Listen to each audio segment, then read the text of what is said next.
We've had some early indicators that it's going to be a really busy travel summer. Chris Reynolds, our travel writer for the Los Angeles Times, and I are here today to talk about some of the places that you might want to go this year. You're going to have a lot of company, though.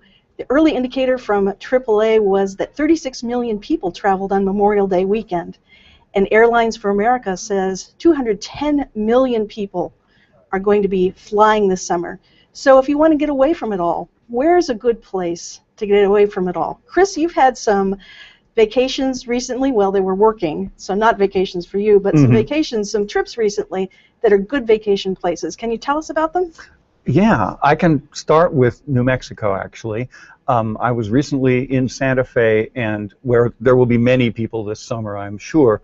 But if you go just north of Santa Fe, up US 84 toward Pagosa Springs, Colorado, it's just this great stretch of road. About an hour outside of Santa Fe, you get to Abiquiu, where Georgia O'Keeffe had her studio and her home and did a lot of painting, and you drive through that landscape and you're in a Georgia O'Keeffe painting. Also in that direction, there's a town called Chama, which is the headquarters to the Cumbres and Toltec Railroad, which is a narrow gauge railroad left over from the late 19th century that rail fans get a big kick out of. It takes you just a little bit outside of the beaten path to go out. Once you get outside of Santa Fe, it's a really nice landscape there. Summer is a great time for travel, not just because of the weather, but because kids are out of school. So what suggestions do you have for kid travel?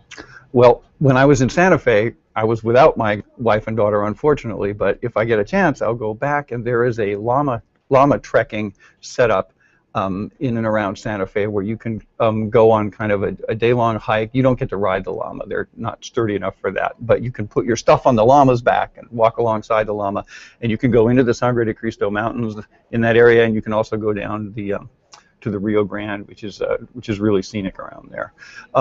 That's one thing I would do, but our colleague Mary Ford Joan recently did a big roundup of other options for families looking for something different to do with their kids. There are ropes courses in South Carolina, which can be a really rewarding thing. There's in New England, in Maine, there's an outfit called Maine Windjammers, where you can go on an old wooden schooner, and you can even do an overnight with pretty young kids, and it won't quite break the bank. Those are a couple samples of activities that take you outside of the normal routine vacation. Chris, you're getting ready to do some kid travel yourself. Can you tell us where you're going and what you're doing? I can. I'm not doing any of those things we just talked about. I think for a lot of parents, your travel ends up being defined by whatever sport activity your kid is doing or arts activity your kid is doing. And our daughter's in her third year of Irish dancing now. And so this summer we'll be in Montreal, because that's where the big competition is. And we've done a lot of this weekend traveling, as anybody with a kid who plays baseball or soccer or basketball does. And the challenge is to get outside of the standard itinerary. And like, if you end up eating in the hotel, you're losing. In my view, that's just an admission of defeat to eat in a hotel. So you gotta make, even if it's just 90 minutes of the day, you've got to go out and find something that tells you about the culture of the place you're in. So when we're in Montreal, we'll walk around the cobblestone part of the old city, and well, there's a bike path down by the canal that leads to what's supposed to be a really good market, the Atwater Market. So we're going to try and do those things. You know, one of the things about summer is that prices can be really high. So what's the best advice that you can give people who are really trying to watch their budget? Something about being counterintuitive, I think. Yes, actually, you probably know more about this than I do. I'm losing my chops as a counterintuitive traveler because now I have to travel during school vacations.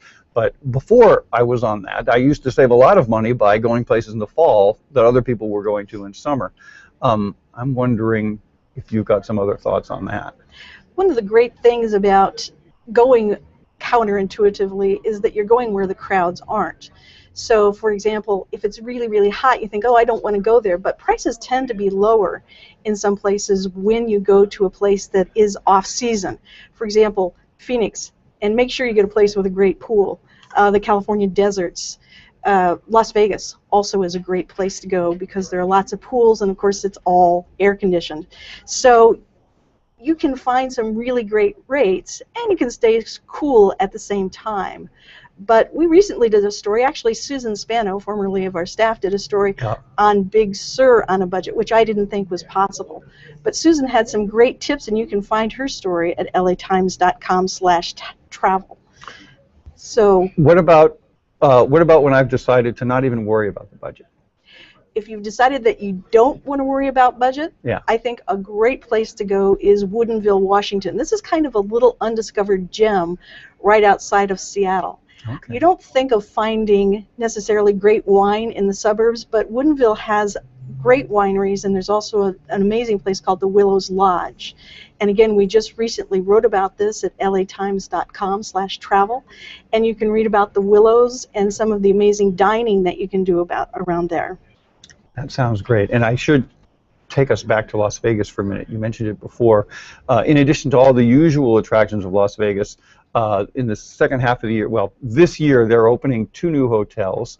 One of them is, by Las Vegas standards, practically a B&B in that it's got only 180 rooms. And I think it's a casino-free hotel, the Cromwell. It's a kind of a boutique hotel that's opening at Flamingo Road and Las Vegas Boulevard. There is another new hotel, the SLS Las Vegas, which is more in your classic Las Vegas mode with 1,600 rooms and a big casino. It's where the old Sahara was, if you remember where that is. And the other thing, bringing together Las Vegas and kids, is that Las Vegas has joined the increasingly long list of cities that have great big Ferris wheels. And so earlier this year they opened it. It's called, where is it? Where did we find it here? Yeah, it's about more than 500 feet high, which for the moment anyway makes it the highest Ferris wheel in the world, I think. I'm sure someone else will surpass it soon. But for, I think it's $20 to ride it during the day and $35 at night. Have you done this yet?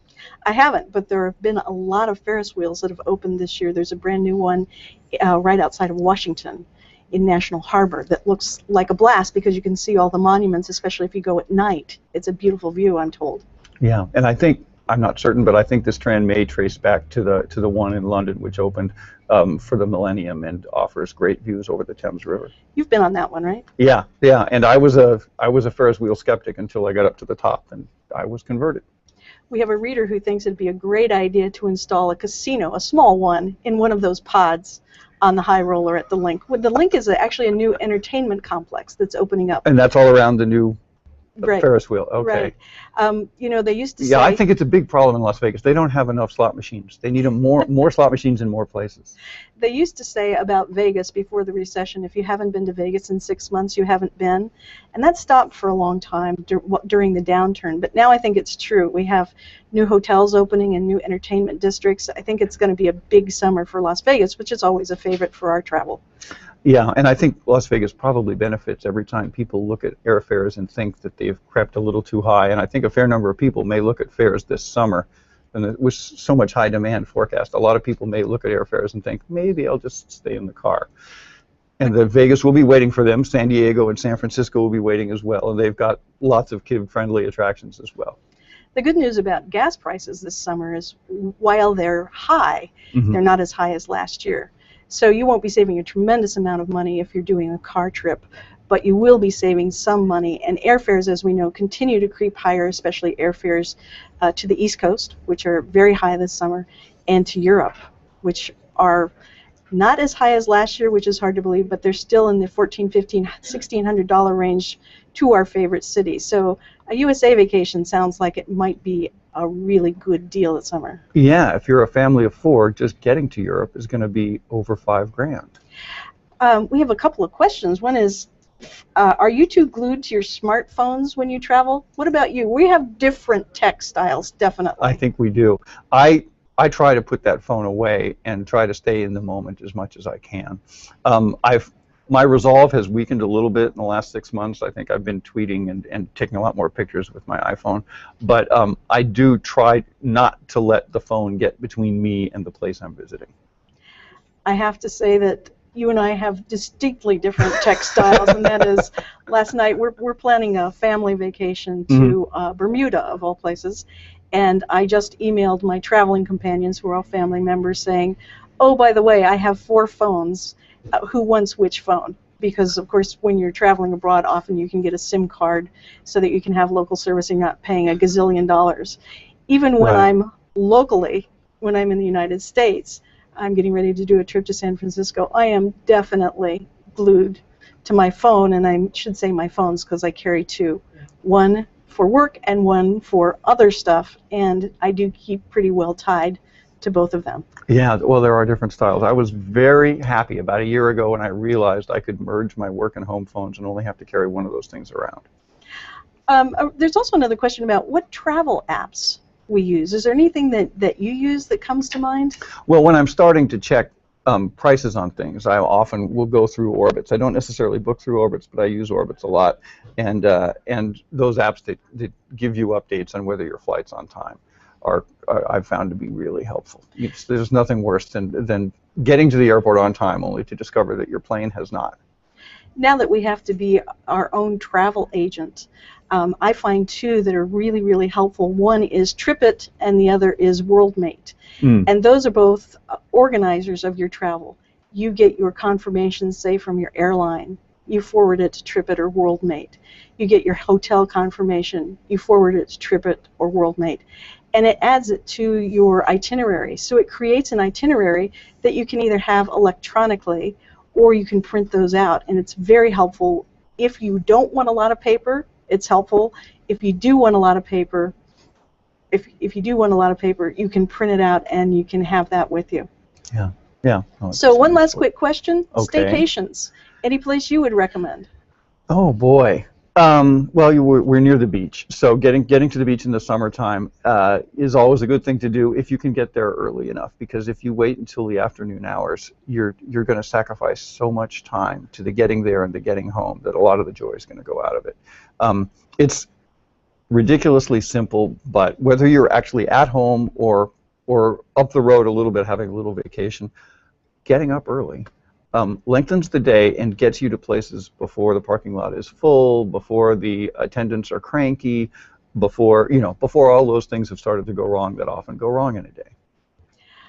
If I were going, I think I'd definitely go up the coast, and I would look for something nice and cool because I think it's going to be a long, hot summer. Yeah, yeah. So if we have people out there who haven't planned their summer vacation, you can find ideas on the things that we've just talked about and much more at latimes.com/travel. Have a great summer.